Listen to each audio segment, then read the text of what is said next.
मैं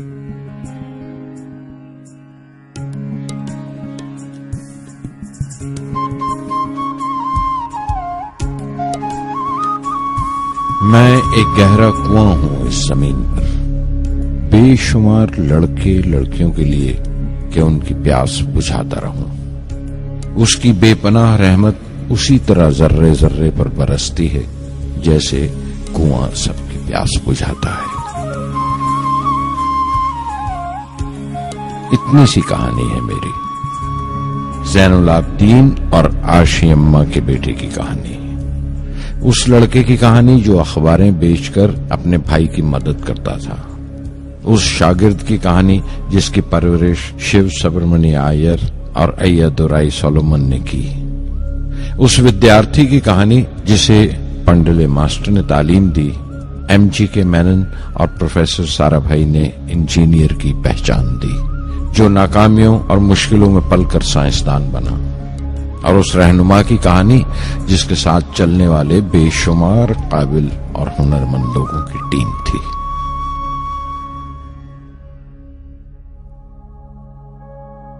मेरी कहानी मेरे साथ खत्म हो जाएगी, क्योंकि दुनियावी मानों में मेरे पास कोई पूंजी नहीं है। मैंने कुछ हासिल नहीं किया, जमा नहीं किया, मेरे पास कुछ नहीं और कोई नहीं, न बेटा न बेटी न परिवार। मैं दूसरों के लिए मिसाल नहीं बनना चाहता, लेकिन शायद कुछ पढ़ने वालों को प्रेरणा मिले कि अंतिम सुख रूह और आत्मा की तस्कीन है। खुदा की रहमत उनकी विरासत है। मेरे परदादा अबुल, मेरे दादा फकीर और मेरे वालिद ज़ैनुल आबिदीन का खानदानी सिलसिला अब्दुल कलाम पर खत्म हो जाएगा, लेकिन खुदा की रहमत कभी खत्म नहीं होगी, क्योंकि वो अमर है, लाफानी है। पूर्णमद पूर्णमिदं पूर्णात् पूर्णमुदच्यते पूर्णस्य पूर्णमादाय पूर्णमेवावशिष्यते। ओम पूर्णमद पूर्णमिदं पूर्णात् पूर्णमुदच्यते पूर्णस्य पूर्णमादाय पूर्णमेवावशिष्यते। पूर्णमद पूर्णमिदं पूर्णात् पूर्णमुदच्यते पूर्णस्य पूर्णमादाय पूर्णमेवावशिष्यते। पूर्णमद पूर्णमिदं पूर्णात् पूर्णमुदच्यते पूर्णस्य पूर्णमादाय पूर्णमेवावशिष्यते।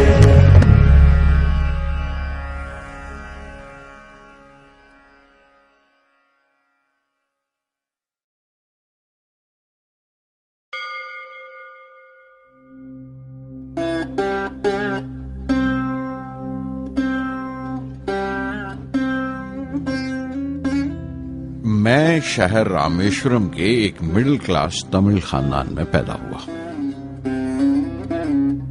मेरे अब्बा ज़ैनुल आबिदीन के पास न तालीम थी न दौलत, लेकिन इन मजबूरियों के बावजूद एक दानाई थी उनके पास और हौसला था।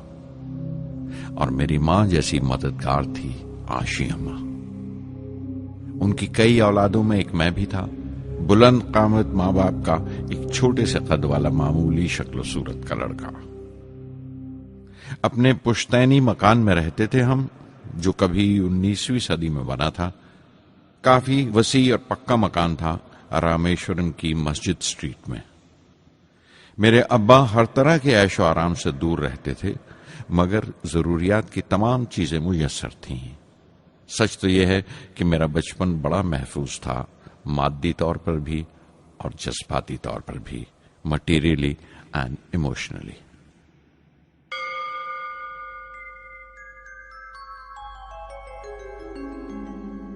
रामेश्वरम का मशहूर शिव मंदिर हमारे घर से सिर्फ 10 मिनट की दूरी पर था। हमारे इलाके में ज्यादा आबादी मुसलमानों की थी, फिर भी काफी हिंदू घराने थे जो बड़े इत्तेफाक से पड़ोस में रहते थे। हमारे इलाके में एक बड़ी पुरानी मस्जिद थी, जहां मेरे अब्बा मुझे हर शाम नमाज पढ़ने के लिए ले जाया करते थे।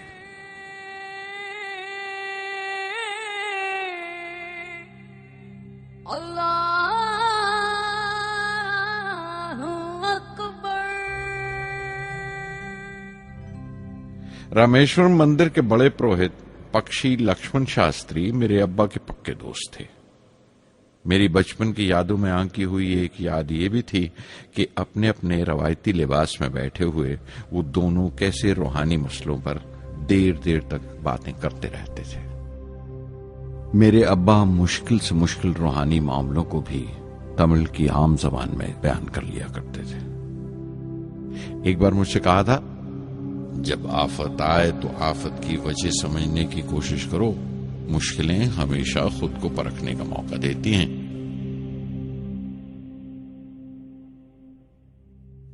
मैंने हमेशा अपनी साइंस और टेक्नोलॉजी में अब्बा के असूलों पर चलने की कोशिश की है। मैं इस बात पर यकीन रखता हूं कि हमसे ऊपर भी एक आला ताकत है, एक महान शक्ति है जो हमें मुसीबत, मायूसी और नाकामियों से निकालकर सच्चाई के मुकाम तक पहुंचाती है। मैं करीब 6 बरस का था जब अब्बा ने एक लकड़ी की कश्ती बनाने का फैसला किया, जिसमें वो यात्रियों को रामेश्वरम से धनुषकोडी का दौरा करा सकें, ले जाएं और वापस ले आएं। वो समंदर के साहिल पर लकड़ियां बिछाकर कश्ती का काम किया करते थे, एक और हमारे रिश्तेदार के साथ, अहमद जलालुद्दीन। बाद में उनका निकाह मेरी आपा जोहरा के साथ हुआ। अहमद जलालुद्दीन हालांकि मुझसे 15 साल बड़े थे, फिर भी हमारी दोस्ती आपस में जम गई थी। हम दोनों हर शाम लंबी सैर को निकल जाया करते थे। मस्जिद गली से निकलकर हमारा पहला पड़ाव शिव मंदिर हुआ करता था, जिसके गिर्द हम उतनी ही श्रद्धा से परिक्रमा करते थे जिस श्रद्धा से बाहर से आए हुए यात्री। जलालुद्दीन ज्यादा पढ़ लिख नहीं सके उनके घर के हालात की वजह से, लेकिन मैं जिस जमाने की बात कर रहा हूं, उन दिनों हमारे इलाके में सिर्फ वही एक शख्स था जो अंग्रेजी लिखना जानता था। जलालुद्दीन हमेशा तालीम याफ्ता पढ़े लिखे लोगों के बारे में बातें करते थे, साइंस की इजाद, मेडिसिन और उस वक्त के लिटरेचर का जिक्र किया करते थे।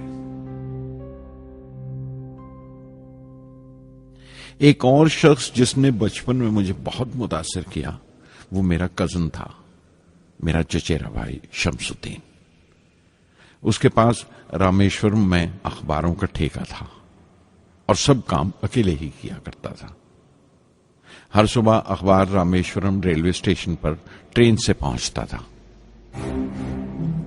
सन 1939 में दूसरी आलमगीर जंग शुरू हुई, द सेकेंड वर्ल्ड वॉर। उस वक्त मैं 8 साल का था।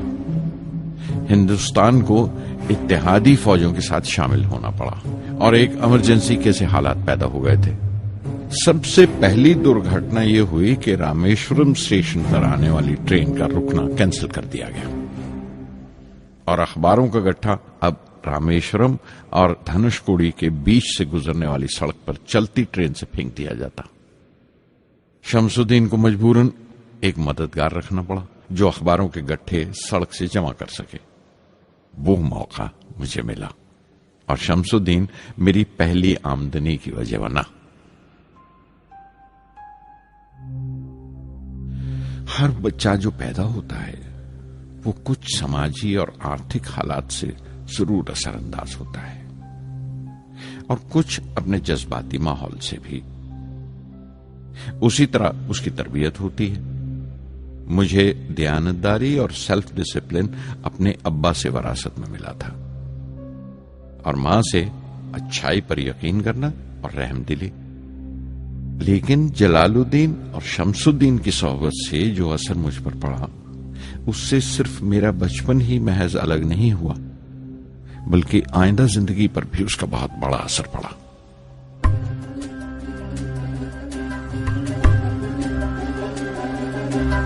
தந்தை மகற்கு ஆற்றும் நன்றி அபயத்து முந்தி இருப்பச்செயல். தந்தை மகற்கு ஆற்றும் நன்றி அபயத்து முந்தி இருப்பச்செயல். இருப்பச்செயல். மகன் தந்தைக்கு ஆற்றும் உதவி இவன் தந்தை என்னோற்றான் கொள்.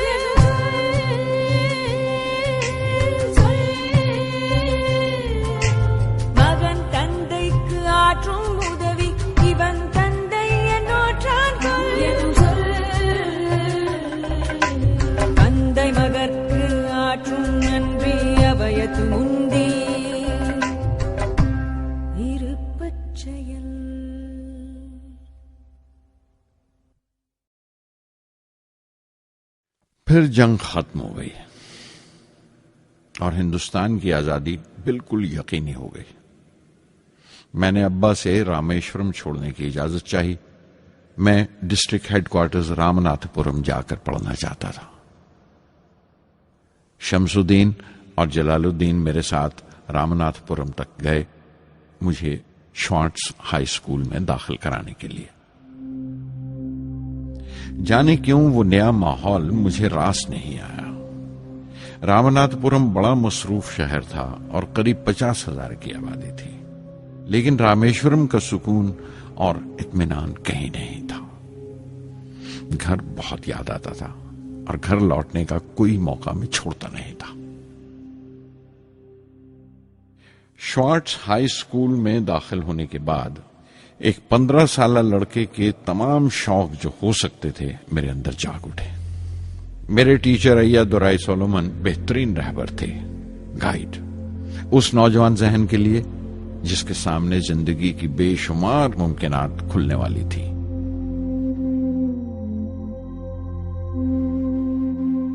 रामनाथपुरम के उस अरसे क़याम में उनसे मेरा रिश्ता उस्ताद शागिर्द या गुरु शिष्य से भी आगे निकल गया।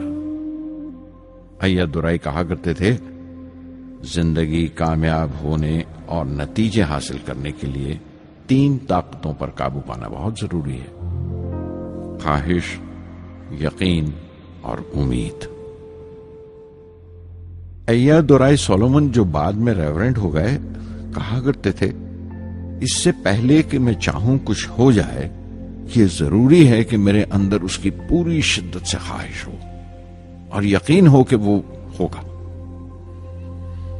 मैं अपनी जिंदगी से अगर मिसाल दूं तो मुझे बचपन से ही आसमान के इसरार और परिंदों की परवाज हमेशा हैरान करती थी, फैसिनेट करती थी।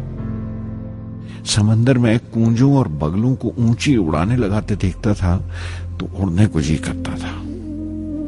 मैं एक सादा लोग गांव ही का लड़का तो था, लेकिन मुझे यकीन था कि एक दिन मैं जरूर उन कूंजों की तरह बुलंद उड़ाने लगाऊंगा, बुलंदी पर परवाज करूंगा। और हकीकत यह है कि रामेश्वरम से उड़ने वाला मैं पहला लड़का था।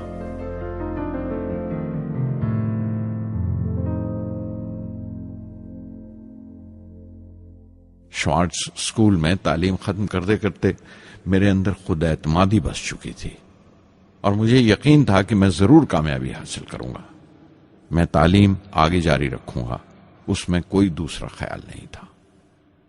सन 1950 में मैं इंटरमीडिएट पढ़ने के लिए सेंट जोसेफ कॉलेज ट्रिची में दाखिल हो गया। जब बीएससी डिग्री के लिए मैंने सेंट जोसेफ कॉलेज में दाखिला लिया तो हायर एजुकेशन के माने सिर्फ इतने ही जानता था। ये नहीं जानता था कि हायर एजुकेशन के लिए कुछ और भी हो सकता है। न ये जानता था कि साइंस पढ़ के फ्यूचर के लिए और क्या मौके हासिल हो सकते हैं। बीएससी पास करने के बाद ही जान पाया कि फिजिक्स मेरा सब्जेक्ट नहीं था। अपने ख्वाब को पूरा करने के लिए मुझे इंजीनियरिंग में जाना चाहिए था। पता नहीं क्यों कुछ लोगों का ऐसा ख्याल है कि साइंस आदमी को खुदा से मुनकर कर देती है, लेकिन मेरे लिए तो साइंस एतमाद, विश्वास और रूहानी तस्कीन की वजह रही है। किसी तरह मैं MIT यानी मद्रास इंस्टीट्यूट ऑफ टेक्नोलॉजी के उम्मीदवारों की लिस्ट में तो आ गया, लेकिन उसका दाखिला बहुत महंगा था। कम से कम 1,000 रुपए की जरूरत थी और मेरे अब्बा के पास इतने रुपए नहीं थे। उस वक्त मेरी अक्का, मेरी आपा जोहरा ने अपने सोने के कड़े और चेन बेचकर मेरी फीस का इंतजाम किया। मुझ पर उसकी उम्मीद और यकीन देखकर मैं पसीज गया।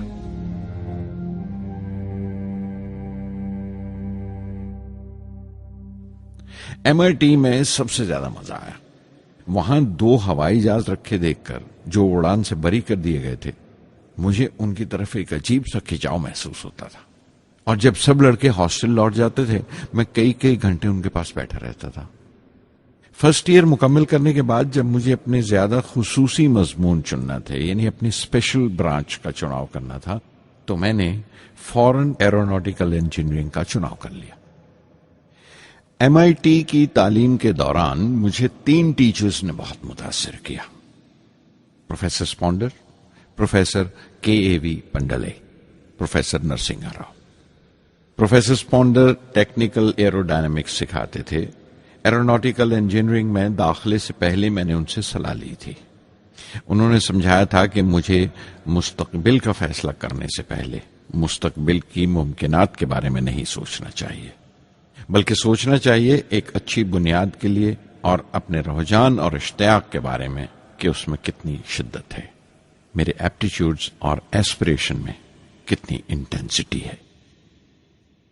मैं खुद भी होने वाले इंजीनियरिंग स्टूडेंट्स से कहना चाहता हूं कि जब वो अपना स्पेशलाइजेशन का चुनाव करें तो ये देखें कि उनमें कितना शौक है, कितना उत्साह है और लगन है उस शोबे में जाने के लिए। प्रोफेसर KAV पंडले ने मुझे एरोस्ट्रक्चर डिजाइन सिखाया और उसका तज्जिया भी, विश्लेषण, एनालिसिस भी। वो बड़े खुशदिल और दोस्त टीचर थे और हर साल कोई ना कोई नया तरीका, नया नजरिया लेकर आते थे कोर्स में। प्रोफेसर नरसिंह राव मैथमेटिशियन थे। वो एरोडायनेमिक्स की थ्योरी सिखाया करते थे। उनकी क्लास में दाखिल होकर मुझे मैथमेटिकल फिजिक्स बाकी तमाम सब्जेक्ट्स से ज्यादा अच्छा लगने लगा।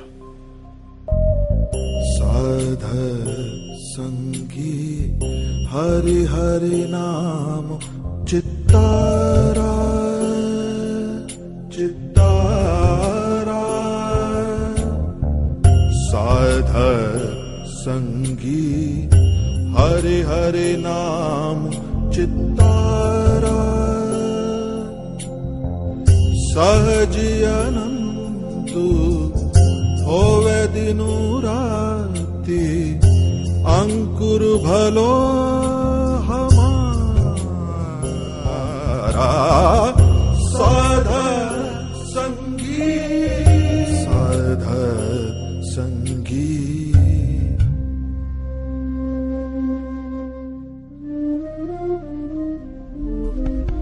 गुरुपुरा भेटियो बड़ भागी, गुरुपुरा भेटियो बड़ भागी, जाको अंतु न पारावारा, अंतु न पारावारा, नानक सरनी कही स्वामी की, पुनः पुनः नमस्कार, साध संगी साध संगी।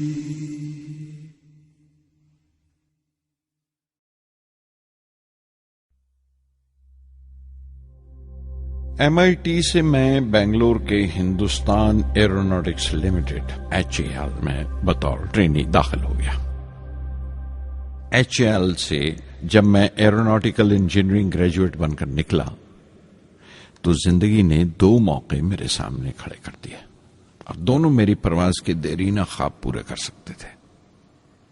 एक मौका था एयरफोर्स का, दूसरा मिनिस्ट्री ऑफ डिफेंस में directorate of technical development and production का। मैंने दोनों में अर्जी भेज दी और बैक वक्त दोनों से इंटरव्यू का बुलावा आ गया। एयरफोर्स के लिए मुझे देहरादून बुलाया गया था और डिफेंस के लिए दिल्ली। मेरे दोनों मुकाम 2000 किलोमीटर के फासले पर थे। ये पहला मौका था मेरा अपने वसी और विराट वतन को देखने का। खिड़की पर बैठा मैं इस देश की सरजमीन को पांव तले से बहता हुआ देख रहा था। हैरान था कि उत्तर की तरफ सफर करते हुए एक ही मुल्क का लैंडस्केप कैसे बदलता चला जाता है। मैं 1 हफ्ता दिल्ली में ठहरा, डिफेंस मिनिस्ट्री का इंटरव्यू दिया। इंटरव्यू अच्छा हुआ था। वहां से मैं देहरादून गया एयरफोर्स सिलेक्शन बोर्ड के इंटरव्यू के लिए। 25 उम्मीदवारों में मैं 9वें नंबर पर आया। मेरा दिल बैठ गया, बहुत मायूस हुआ और कई दिन तक अफसोस रहा कि एयरफोर्स में जाने का मौका मेरे हाथ से निकल गया। मैं ऋषिकेश चला गया, दिल पर यह बोझ लेकर कि आने वाले दिन बड़े सख्त होंगे।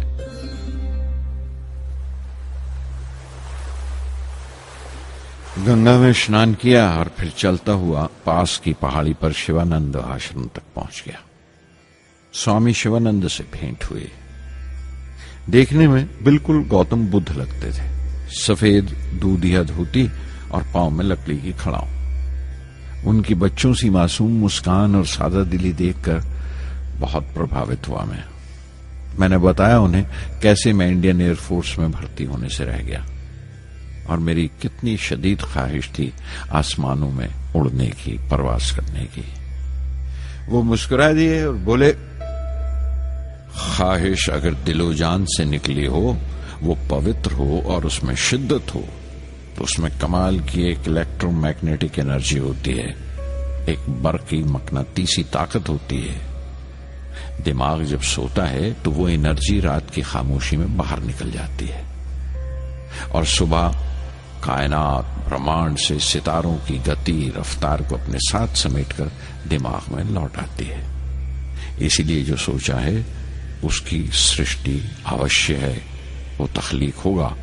तुम विश्वास करो इस अजली बंधन पर, इस वचन पर कि सूरज फिर लौटेगा, बाहर फिर से आएगी। मैं दिल्ली लौट आया, डिफेंस से अपना इंटरव्यू का नतीजा दरियाफ्त किया। जवाब में मुझे अपॉइंटमेंट लेटर थमा दिया गया और अगले दिन से सीनियर साइंटिफिक असिस्टेंट मुकर्रर कर दिया गया, 250 रुपए की माहाना तनख्वाह पर। 3 साल गुजर गए। उन्हीं दिनों बेंगलोर में एरोनॉटिकल डेवलपमेंट एस्टेब्लिशमेंट ADE का एक नया महकमा खुला और मुझे वहां पोस्ट कर दिया गया। बेंगलोर कानपुर से बिल्कुल मुख्तलिफ शहर था। मैं अपने डायरेक्टोरेट की पोस्टिंग का पहला साल वहां गुजार चुका था।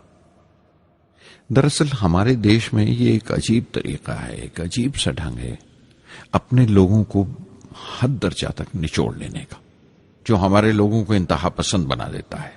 शायद इसलिए कि सदियों इस देश ने गैर मुल्की तहजीबों के जख्म भी खाए हैं और उन्हें अपने दामन में जगह भी दी है।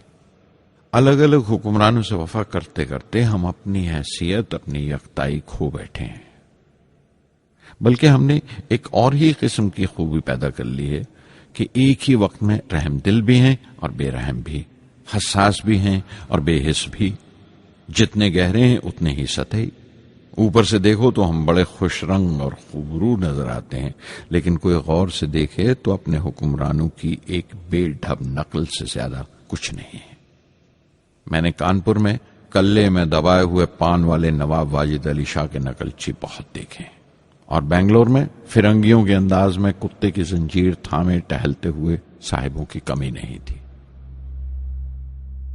बेंगलोर में रहकर मैं रामेश्वरम की सुकून और गहरे शांत वातावरण के लिए तरसता था।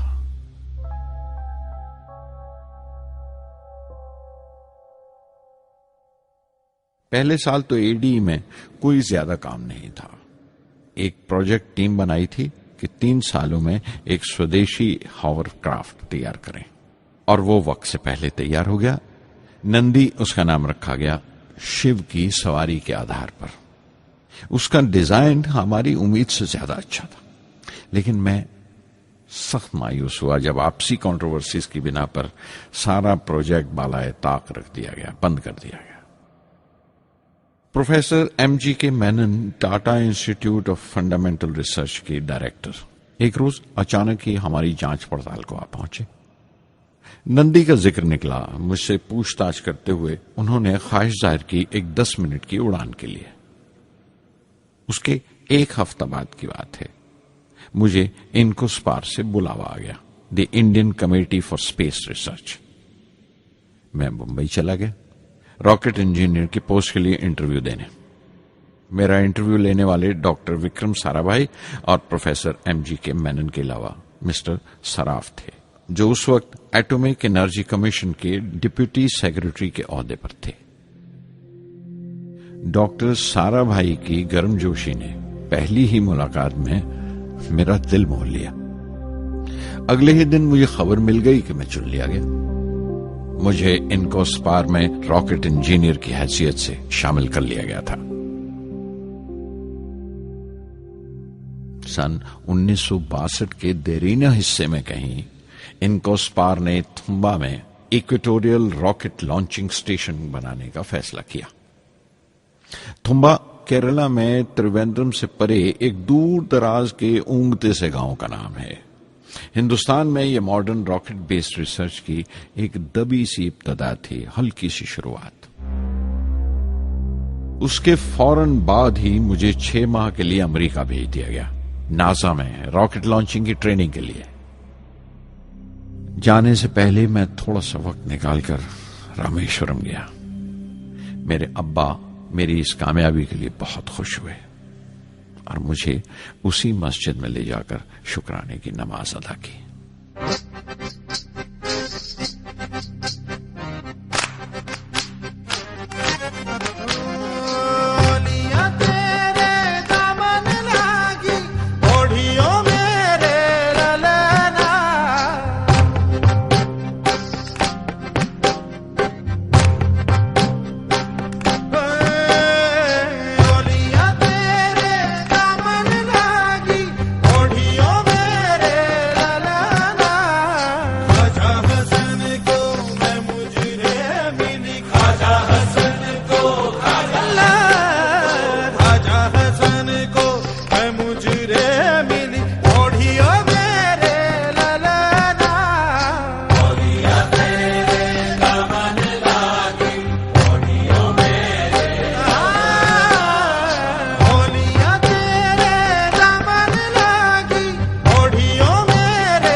NASA Langley research centre Virginia में मैंने अपने काम की शुरुआत की। बाद में Goddard space flight centre Maryland चला गया। मैं अपना इंप्रेशंस अमेरिकन्स के बारे में बेंजामिन फ्रैंकलिन के इस जुमले से बयान कर सकता हूं, जिन बातों से तकलीफ होती है उनसे तालीम भी मिलती है। हिंदुस्तानी तंजीमों में, यहां की ऑर्गेनाइजेशंस में एक बड़ी मुश्किल है। जो ऊपर हैं वो बड़े मगरूर हैं, अपने से छोटों की, जूनियर्स और सबऑर्डिनेट्स की राय लेना अपनी हतक समझते हैं। कोई शख्स भी अपनी खूबी दिखा नहीं सकता अगर आप उसे मलामत ही करते रहें। उसूल और पाबंदी, पाबंदी और सख्ती, सख्ती और जुल्म के बीच की लाइन बड़ी महीन है, बारीक है, उसकी पहचान बहुत जरूरी है। मैं जैसे ही नासा से लौटा, फौरन बाद हिंदुस्तान का पहला रॉकेट लॉन्च वाक़या हुआ, 21 नवंबर सन 1963। वो साउंडिंग रॉकेट था, नाम नाइकी अपैची। नाइकी अपैची की कामयाबी के बाद प्रोफेसर साराभाई ने अपनी आरजू, अपने एक ख्वाब का इजहार किया, एक Indian satellite launch vehicle ISLV का सपना। हिंदुस्तानी रॉकेट का ख्वाब 20वीं सदी में एक तरह से 18वीं सदी का ख्वाब भी कहला सकता है, जो टीपू सुल्तान ने देखा था। टीपू सुल्तान की फौज में 27 ब्रिगेड थे जो खुशून कहलाते थे, और हर एक ब्रिगेड में एक दस्ता था रॉकेटमैन का जो साथ रहा करता था और जुर्क्स कहलाता था। जब टीपू सुल्तान मारा गया तो अंग्रेजों ने 700 रॉकेट्स और 900 रॉकेट के सब सिस्टम्स बरामद किए 1799 में तिरुकन्नाहल्ली की जंग के बाद। वो रॉकेट्स विलियम कॉन्गरीव ने इंग्लैंड भिजवा दिए जांच पड़ताल के लिए, उसकी तकनीक समझने के लिए, जिसे आज की साइंसी जबान में हम रिवर्स इंजीनियरिंग कहते हैं। टीपू सुल्तान की मौत के साथ उस ख्वाब की भी मौत हो गई, कम से कम 150 साल के लिए। पंडित जवाहरलाल नेहरू की बदौलत वो रॉकेटरी का ख्वाब एक बार फिर हिंदुस्तान में जिंदा हुआ। प्रोफेसर साराभाई ने उस ख्वाब को हकीकत बनाने की जिम्मेदारी अपने सर ले ली। बहुत से तंग नजर लोगों को एतराज था इस बात पर कि इस मुल्क में जहां लोगों को 2 वक्त की रोटी नसीब नहीं होती, वहां इन स्पेस उड़ानों को, इन खलाई तहरीकों को क्यों तरजीह दी जा रही है। लेकिन प्रधानमंत्री पंडित नेहरू और प्रोफेसर साराभाई के नजरिए में किसी किस्म का मुबालगा नहीं था। उनके नजरिए बिल्कुल साफ थे कि अगर दुनिया के मुल्कों में और दुनिया के मसलों में कोई हिस्सा लेना है, शिरकत करनी है, हिंदुस्तान को कोई हैसियत हासिल करनी है, तो साइंस और टेक्नोलॉजी की तरक्की और खुद मुख्तारी, सेल्फ रिलायंस अशद जरूरी है।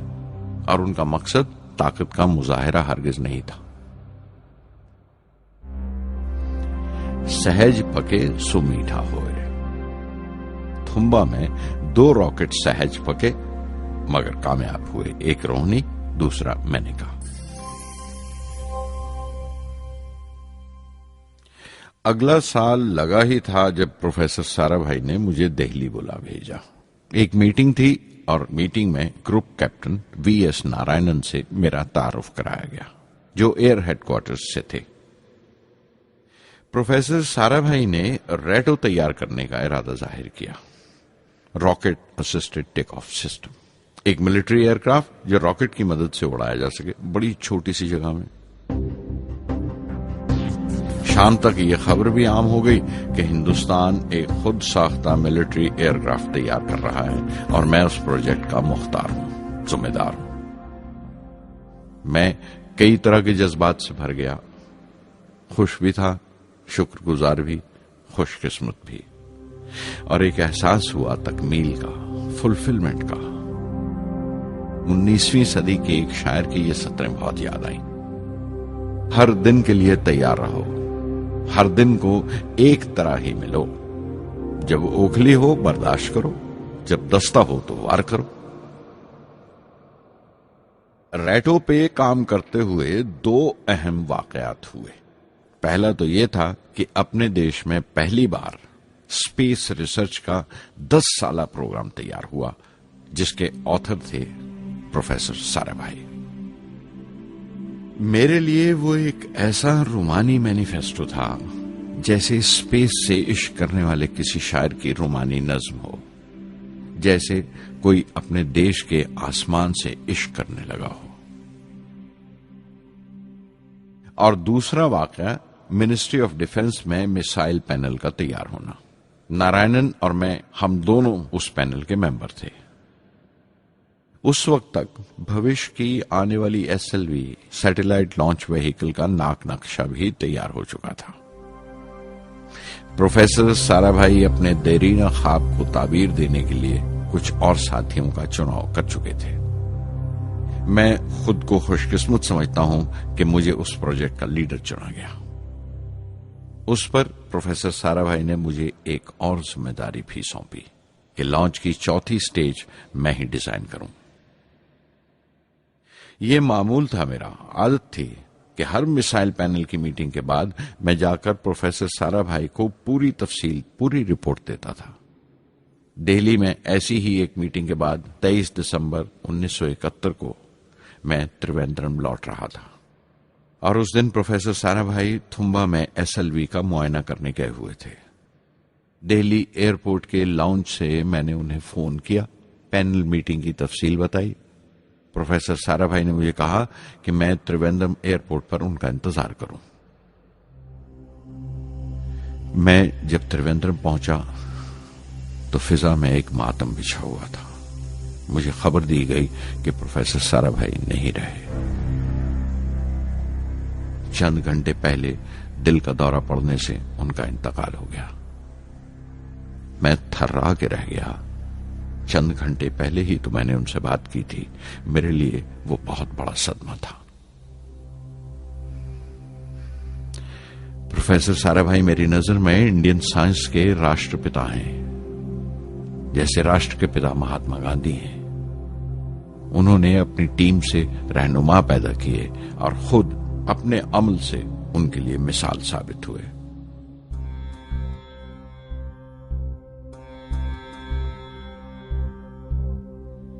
నానాటి బతుకు నాటకము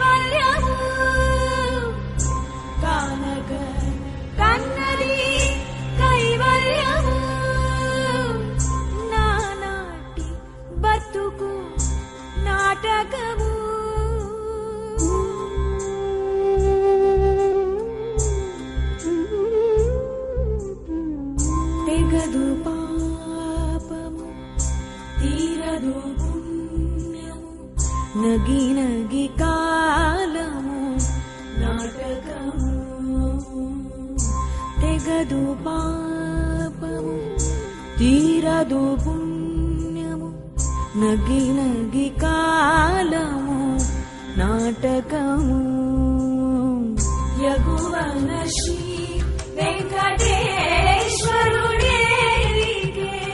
యగువన శ్రీ వెంకటేశ్వరుడేరికే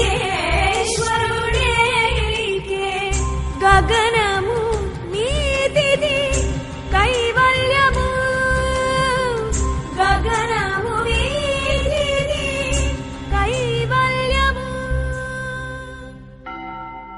కైవల్యము.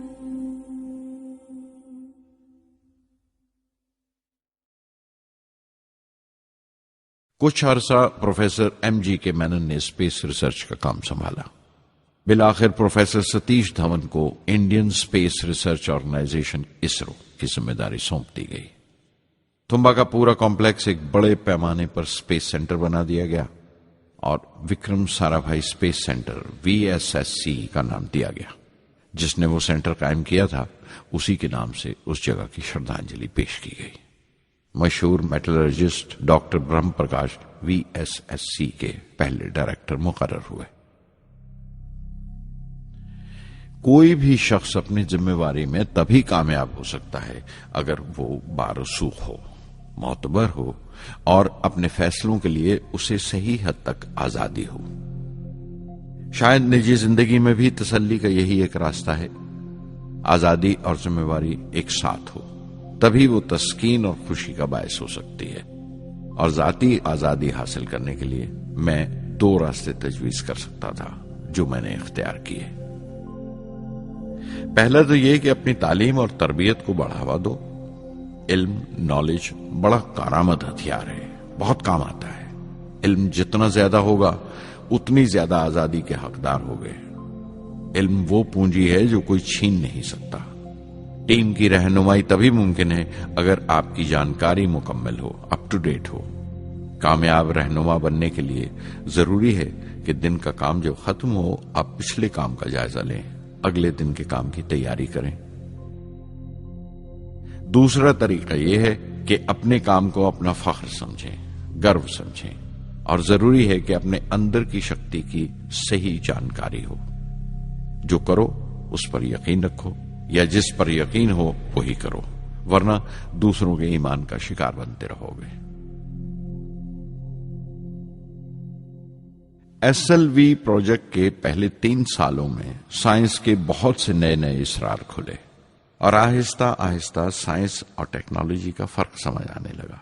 रिसर्च और अमल, डेवलपमेंट का फासला पता चलने लगा. किसी भी इजाद में गलतियां होना लाजमी है, लेकिन हर गलती कामयाबी की तरफ एक और कदम उठाती है, एक और सीढ़ी बन जाती है. किसी भी तख्लीक की तरह SLV-3 की तख्लीक भी कई दर्दनाक लम्हों से गुजरी.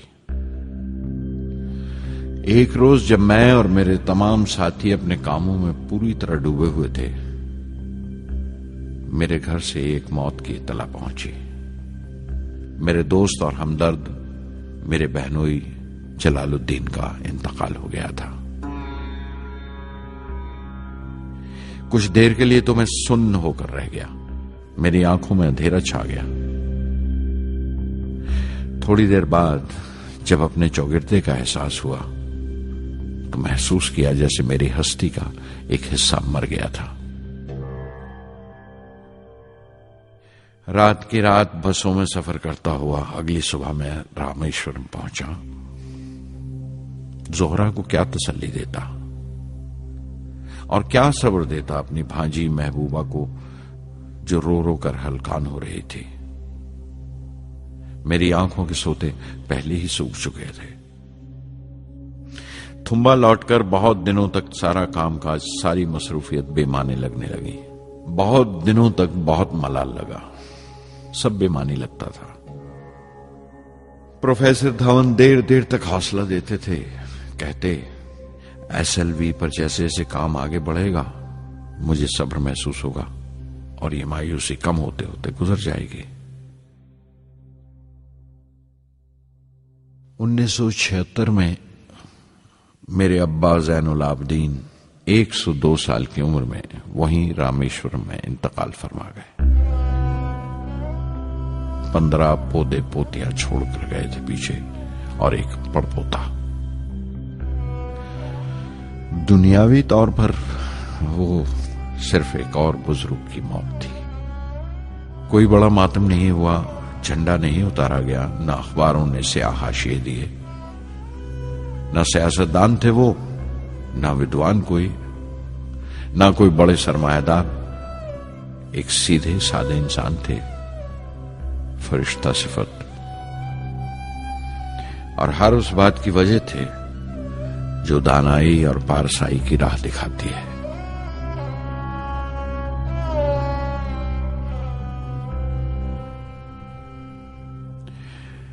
मैं बहुत देर तक अपनी मां के पास बैठा रहा, चुपचाप।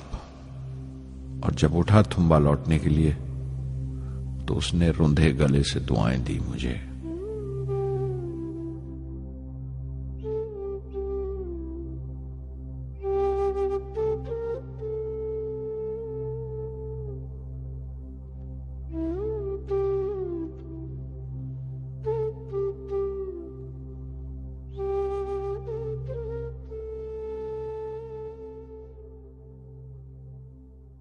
SLV-3 अपोजी रॉकेट जो फ्रांस से उड़ाई जाने वाली थी, अचानक कुछ मुश्किलों का शिकार हो गई। मुझे फौरन फ्रांस जाना पड़ा।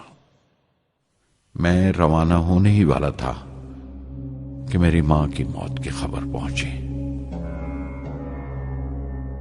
यके बाद दीगरे 3 मौतें हो गई मेरे घर में। उस वक्त मुझे अपने काम में पूरे ध्यान की जरूरत थी। 100% लगन से काम करने की ख्वाहिश किसी और लगन की गुंजाइश नहीं छोड़ती। मुकम्मल नीति और पूरी लगन से SLV-3 का ख्वाब 1979 के दरमियान में जाकर पूरा हुआ। हमने SLV-3 की परवाज का दिन 10 अगस्त 1979 तय किया था। 23 मीटर लंबा 4 स्टेजेस का ये रॉकेट 17 टन का वजन लेकर 7:58 पर बड़ी कजदाई से उड़ा और खला की तरफ रवाना हुआ।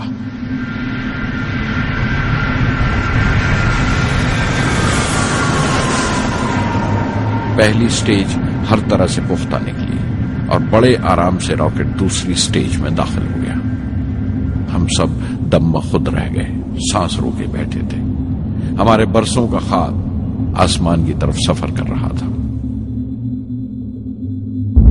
अचानक हमारे ख्वाब में दरार आई, हमारा सुकूत टूटा, हमारी खामोशी टूटी।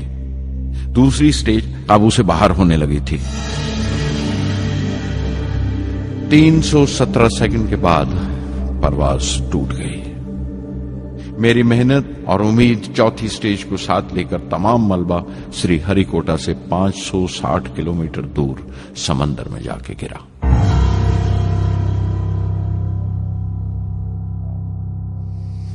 इस हादसे से हम सबको सख्त सदमा पहुंचा। मैं गम और गुस्से से भर गया, नुचड़ गया, बिल्कुल जिस्मानी तौर पर भी और जहनी तौर पर भी। मैं सीधा अपने कमरे में गया और बिस्तर में धंस गया। मैंने अपने कंधे पर एक दिलासे का हाथ महसूस किया तो आंख खोली। दोपहर ढल चुकी थी, शाम करीब थी। डॉक्टर ब्रह्म प्रकाश मेरे सराहने बैठे थे।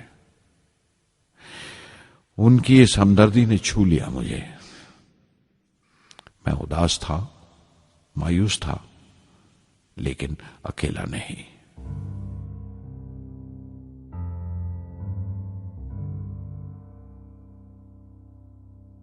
हर शख्स तकनीकी जमा तफरीक और बहस मुबासे के बाद मुतमईन हो चुका था, संतुष्ट हो चुका था, लेकिन मुझे इत्मीनान न आया और मुसलसल बेचैन रहा। मैं बेसाख्ता खड़ा हो गया और एतराफ किया प्रोफेसर धवन के सामने, सर, मेरे साथियों को नाकामयाबी की वजह दरियाफ्त हो जाने से इत्मीनान हो गया, लेकिन मैं उसे काफी नहीं समझता। इस मिशन के डायरेक्टर की हैसियत से इस गलती को भी मैं अपनी जिम्मेवारी समझता हूं। SLV-3 की नाकामयाबी की जिम्मेवारी मेरी है।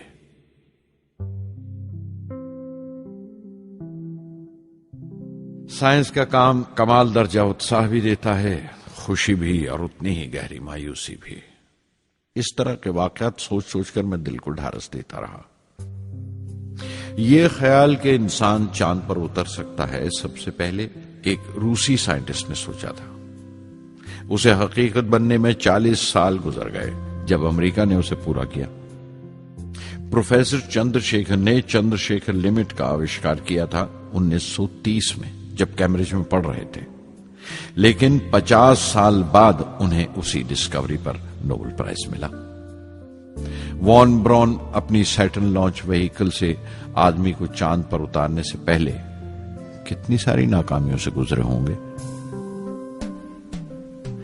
पहाड़ की चोटी पर उतरने से पहाड़ पर चढ़ने का तजुर्बा नहीं मिलता। जिंदगी पहाड़ की चढ़ानों पर मिलती है, चोटी पर नहीं। चढ़ानों पर ही तजुर्बे मिलते हैं और जिंदगी मंचती है और टेक्नोलॉजी तरक्की करती है। चोटी पर पहुंचने की कोशिश ही में चढ़ानों का इल्म हासिल होता है। मैं एक एक कदम चलता रहा, चढ़ता रहा चोटी की तरफ।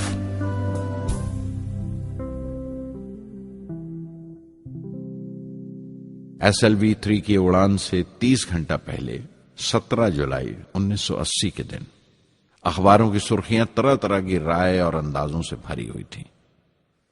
ज्यादातर रिपोर्टर्स ने पहली SLV की उड़ान याद दिलाई थी कि किस तरह वो रॉकेट फेल हो गया था और उसका मलबा समंदर में जाकर गिरा था। कुछ लोगों ने तो देश की दूसरी खामियों का जिक्र करते हुए भी उसे SLV-3 से जोड़ दिया था। मैं जानता था कि अगले दिन का नतीजा हमारे फ्यूचर के स्पेस प्रोग्राम का फैसला करने वाला है। मुख्तसर ये कि सारी कौम की नजरें हम पर गड़ी हुई थीं। 18 जुलाई 1980 सुबह 8:03 पर हिंदुस्तान का पहला सैटेलाइट लॉन्च व्हीकल उड़ा।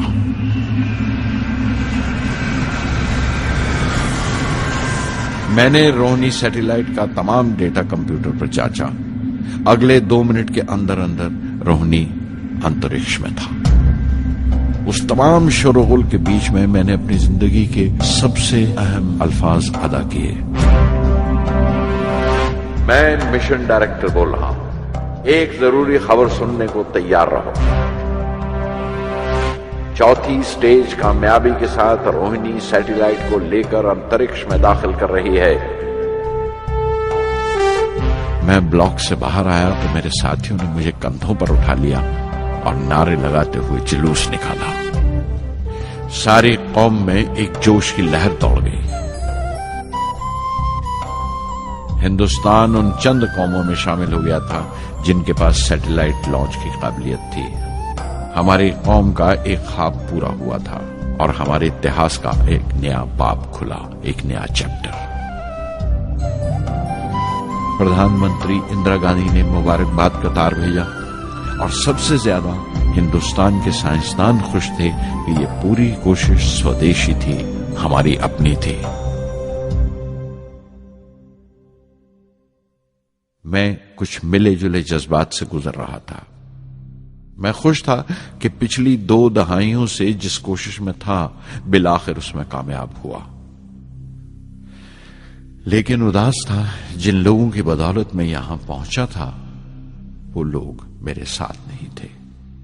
मेरे अब्बा, मेरे बहनोई जलालुद्दीन और प्रोफेसर साराभाई। SLV-3 की कामयाबी के महीने भर के अंदर ही प्रोफेसर धवन का फोन आया एक दिन और दिल्ली बुलाया प्रधानमंत्री से मिलने के लिए।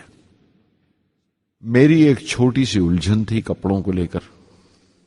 हमेशा से बड़े आमियाना से कपड़े पहनता हूं और पांव में चप्पल या स्लीपर कह लो। प्रधानमंत्री को मिलने जैसा वो लिबास नहीं था, मेरे लिए नहीं, उनके एहतराम के लिए।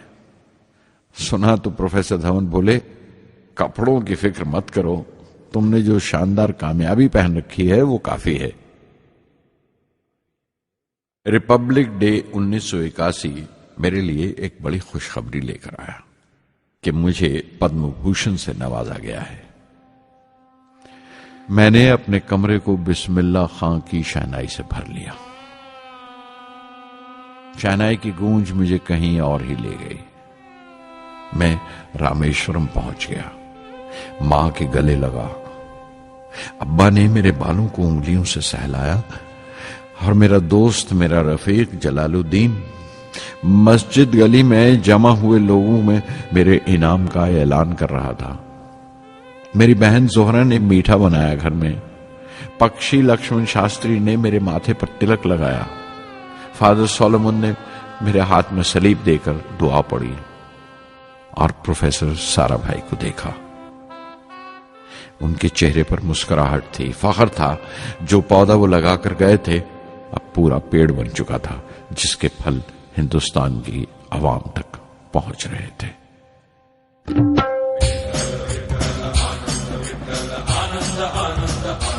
ओ आनंदाचे डोही आनंद तरंग, आनंदाचे डोही आनंद तरंग, आनंदाची अंग, आनंदाचे आनंदाची अंग, आनंदाचे आनंदाचे डोही आनंद तरंग, आनंदाचे डोही आनंद तरंग।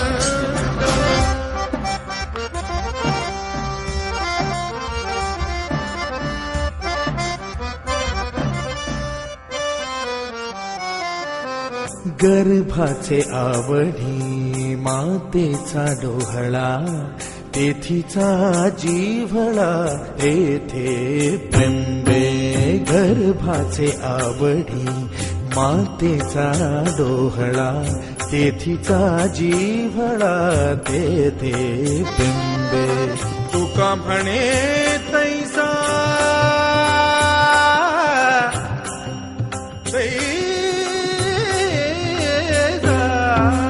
तुका म्हणे तैसा ओतलाचे ठसा, अनुभव सरीसा मुखाला।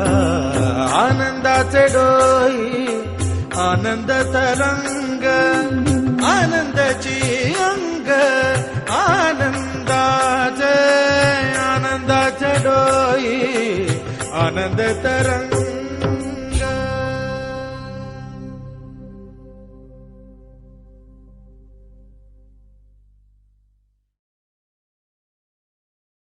पहली जून 1982 मैंने defence research and development laboratory DRDL की जिम्मेवारी संभाल ली। उस वक्त के defence minister Shri R Venkataraman ने जब मशवरा दिया कि बजाय दर्जा बदर्जा मिसाइल तैयार करने के हमें मुकम्मल अपनी मिसाइल तैयार करने का प्रोग्राम बनाना चाहिए, तो हमें अपने कानों पर यकीन नहीं आया और देखते देखते ही वो प्रोजेक्ट एक मुकम्मल मिसाइल का प्रोग्राम बन गया, जिसके नतीजे आइंदा बहुत दूर तक पहुंचे। हर एक प्रोजेक्ट का नाम हिंदुस्तान की खुद मुख्तारी, सेल्फ रिलायंस का सबूत था। सरफेस टू सरफेस मिसाइल का नाम पृथ्वी रखा गया, टैक्टिकल कोर व्हीकल को त्रिशूल का नाम दिया गया, surface to air defence system Akash कहलाया, एंटी टैंक मिसाइल प्रोजेक्ट को नाग के नाम से पुकारा गया और मेरे देरीना ख्वाब रेक्स को यानी re entry experiment launch vehicle को मैंने अग्नि का नाम दिया। मिसाइल टेक्नोलॉजी का हुनर दुनिया की कुछ चुनी हुई कौमों के पास ही था। वो बड़े ताज्जुब से हमारी तरफ देख रहे थे कि हम क्या करने जा रहे हैं और कैसे करेंगे। हम एक मीटिंग में बैठे हुए अपने मकसद को पूरा करने के लिए 1984 की निशानदेही कर रहे थे जब डॉक्टर ब्रह्म प्रकाश की मौत की खबर आई। मेरे लिए वो एक और सदमा था। पहली SLV की नाकामी के वक्त जिस तरह उन्होंने ढारस दी थी मुझे, वो याद करके मैं और ज्यादा गमगीन हो गया।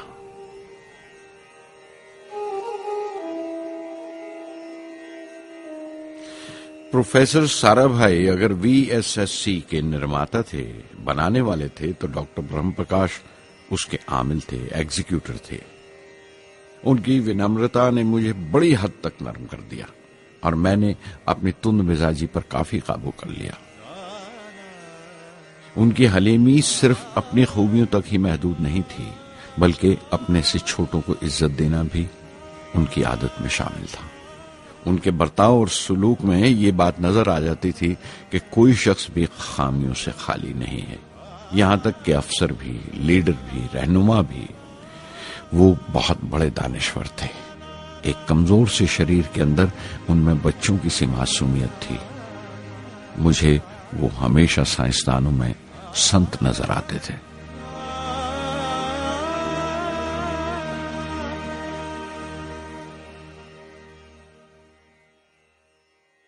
पृथ्वी का काम अपनी तकमील को पहुंच रहा था जब हम 1988 में दाखिल हुए। 25 फरवरी 1988 सुबह 11:23 पर पृथ्वी की पहली परवाज वाक़ हुई। हमारे मुल्क में वो एक ऐतिहासिक मौका था। पृथ्वी सिर्फ एक सरफेस टू सरफेस मिसाइल ही नहीं, बल्कि आइंदा आने वाली तमाम किस्म की मिसाइल का बुनियादी नक्शा भी था। फ्यूचर का मॉड्यूल था वो। पृथ्वी ने हमारे आस पड़ोस के मुल्कों को दहला दिया। मगरबी यानी वेस्टर्न मुल्कों को पहले तो हैरत हुई, फिर गुस्से का इजहार किया और पाबंदी लगा दी इंडिया के लिए कि वो ऐसी कोई चीज बाहर के मुल्कों से न खरीद सकें जो उनके मिसाइल प्रोग्राम में इस्तेमाल हो सकती हो या काम आ सकती हो। मिसाइल की इजाद में हिंदुस्तान की खुद मुख्तारी ने दुनिया के तमाम तरक्की याफ्ता मुल्कों को परेशान कर दिया। अग्नि की टीम में 500 से ज्यादा साइंसदान शामिल थे। अग्नि की परवाज 20 अप्रैल 1999 तय पाई थी। लॉन्च की तमाम तैयारियां मुकम्मल हो चुकी थीं और हिफाजत के लिए यह फैसला किया गया था कि लॉन्च के वक्त आसपास के तमाम गांव खाली करा दिए जाएं। अखबारात और दूसरी मीडिया ने इस बात को बहुत उछाला। 20 अप्रैल पहुंचते पहुंचते तमाम मुल्क की नजरें हम पर टिकी हुई थीं। दूसरे मुल्कों का दबाव बढ़ रहा था कि हम इस तजुर्बे को मुलतवी कर दें या खारिज कर दें, लेकिन सरकार मजबूत दीवार की तरह हमारे पीछे खड़ी रही और किसी तरह हमें पीछे नहीं हटने दिया।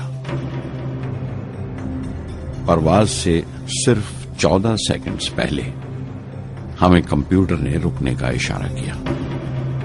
किसी एक पुर्जे में कोई खामी थी, वो फौरन ठीक कर दी गई, लेकिन उसी वक्त डाउन रेंज स्टेशन ने रुकने का हुक्म दिया। चंद सेकंड्स में कई रुकावटें सामने आ गईं और परवाज मुलतवी कर दी गई। अखबारात ने आस्तीनें चढ़ा ली। हर बयान ने अपनी अपनी तरह की वजूहात निकाल ली। कार्टूनिस्ट सुधीर दार ने एक कार्टून शाया किया जिसमें एक खरीदार कुछ सामान दुकानदार को वापस करते हुए कह रहा था, अग्नि की तरह वो भी नहीं चली। एक कार्टून में दिखाया गया कि साइंसदान कह रहा है, सब ठीक था, स्विच बटन नहीं चला। हिंदुस्तान टाइम्स के कार्टून में एक नेता रिपोर्टर को समझा रहा है, डरने की कोई बात नहीं, ये बड़ी अमन पसंद अहिंसावाद की मिसाइल है, इससे कोई मरेगा नहीं। करीब 10 रोज दिन रात काम चला मिसाइल की दुरुस्ती पर और आखिरकार साइंसदानों ने एक नई तारीख तय की अग्नि की परवाज के लिए। मगर फिर वही हुआ। 10 सेकंड पहले कंप्यूटर ने रुकावट का इशारा किया। पता चला एक पुर्जा काम नहीं कर रहा है। परवाज फिर मुलतवी कर दी गई। ऐसी बात किसी भी साइंसी तजुर्बे में हो जाना आम बात है। गैर मुल्कों में भी बहुत बार होता है, लेकिन उम्मीद से भरी हुई कौम हमारी मुश्किलें समझने को तैयार नहीं थी। हिंदू अखबार में केशव का एक कार्टून छपा जिसमें एक देहाती कुछ नोट गिनते हुए कह रहा था, मिसाइल के वक्त गांव से हट जाने का मुआवजा मिला है। 2-4 बार और ये तजुर्बा मुलतवी हुआ तो मैं पक्का घर बनवा लूंगा। अमोल बटर वालों ने अपने होर्डिंग पर लिखा, अग्नि को ईंधन के लिए हमारे बटर की जरूरत है। अग्नि की मुरम्मत का काम जारी रहा। आखिरकार एक बार फिर 22 मई की तारीख अग्नि की परवाज के लिए तय पाई।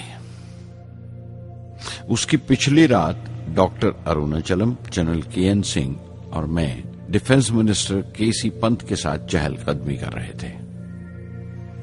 पूरे चांद की रात थी, हाई टाइड का वक्त था और लहरें गरज गरज कर खुदा की अजमत का नाम ले रही थी। कल अग्नि की परवाज कामयाब होगी या नहीं, बार बार यही सवाल हमारे दिमाग में गूंज रहा था।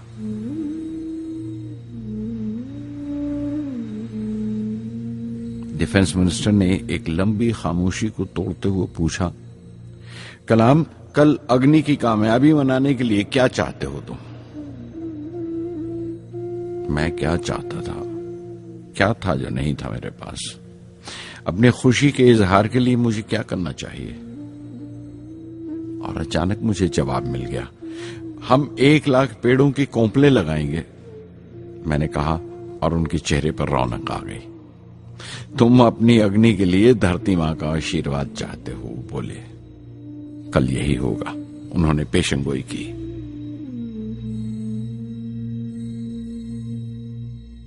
अगले दिन सुबह 7:10 पर अग्नि लॉन्च हुई। कदम कदम सही निकला। मिसाइल ने जैसे टेक्स्ट बुक याद कर लिया हो, जैसे सबक याद कर लिया था। हर सवाल का सही जवाब मिल रहा था। लगता था एक लंबे खौफनाक ख्वाब के बाद एक खूबसूरत सुबह ने आंख खोली है। 5 साल की मुशक्कत के बाद हम इस लॉन्च पैड पर पहुंचे थे। इसके पीछे 5 लंबे सालों की नाकामयाबी, कोशिशें और इम्तिहान खड़े थे। इस कोशिश को रोक देने के लिए हिंदुस्तान ने हर तरह के दबाव बर्दाश्त किए थे, लेकिन हमने कर दिखाया जो करना था। मेरी जिंदगी का सबसे कीमती लम्हा था वो मुट्ठी भर सेकंड्स, 600 सेकंड की वो परवाज जिसने हमारी बरसों की थकान दूर कर दी, बरसों की मेहनत को कामयाबी का तिलक लगाया। उस रात मैंने अपनी डायरी में लिखा, अग्नि को इस नजर से मत देखो। ये सिर्फ ऊपर उठने का साधन नहीं है, न शक्ति की नुमाइश है। अग्नि एक लौ है जो हर हिंदुस्तानी के दिल में जल रही है। इसे मिसाइल मत समझो, ये कौम के माथे पर चमकता हुआ आग का सुनहरी तिलक है। स्वधर्मम् अपि चावेक्ष्य न विकम्पितुम् अर्हसि, धर्म्याद् युद्धश्रेयोऽन्यक्षत्रियस्य न विद्यते। स्वधर्मम् अपि चावेक्ष्य न विकम्पितुम् अर्हसि, धर्म्याद् युद्धश्रेयोऽन्यक्षत्रियस्य न विद्यते। अदच्चेत्त्वम् इमम् धर्म्यम् सङ्ग्रामम् न करिष्यसि, तदस्वधर्मम् कीर्तिम् च हित्वा पापम् अवाप्स्यसि, हित्वा पापम् अवाप्स्यसि।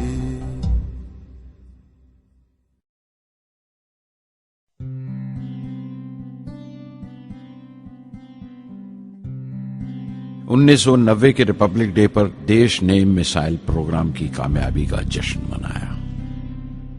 मुझे पद्म विभूषण से नवाजा गया और डॉक्टर अरुणाचलम को भी। 10 साल पहले पद्म भूषण की यादें एक बार फिर हरी हो गईं। रहन सहन मेरा अब भी वैसा ही था जैसा तब था। 10 बाय 12 का एक कमरा किताबों से भरा हुआ और कुछ जरूरत का फर्नीचर जो किराए पर लिया था। फर्क इतना ही था कि तब यह कमरा त्रिवेंद्रम में था, अब हैदराबाद में। वेटर मेरा नाश्ता लेकर आया, इडली और छाछ और आंखों में एक खामोश मुस्कुराहट मुबारकबाद की। मैं अपने हमवतनों की इस नवाजिश से छलक गया।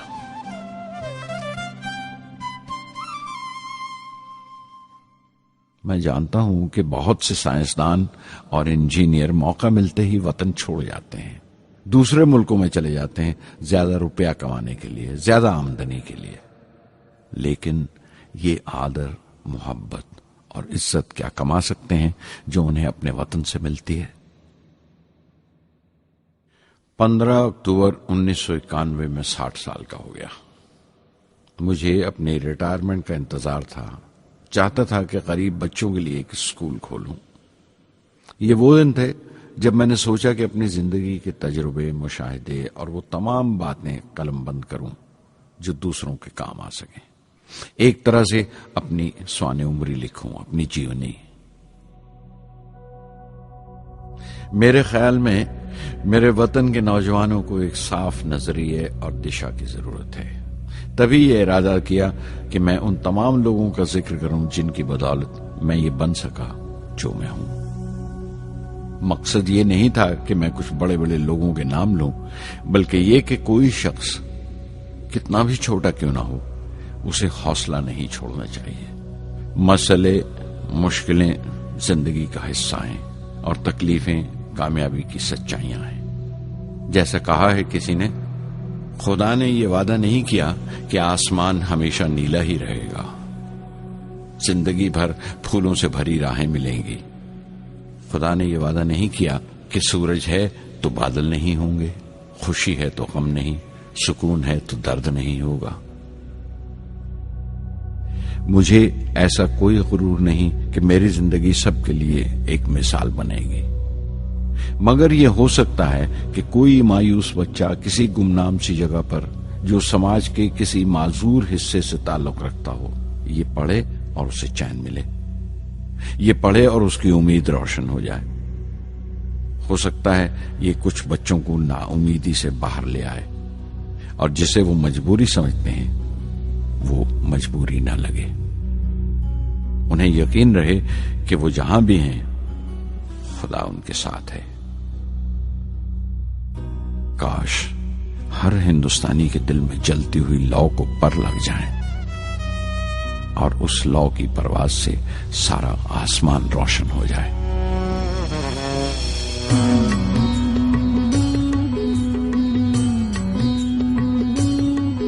ये ज़मीं मेरी, मेरा आसमां, बड़ा खूबसूरत है जहां।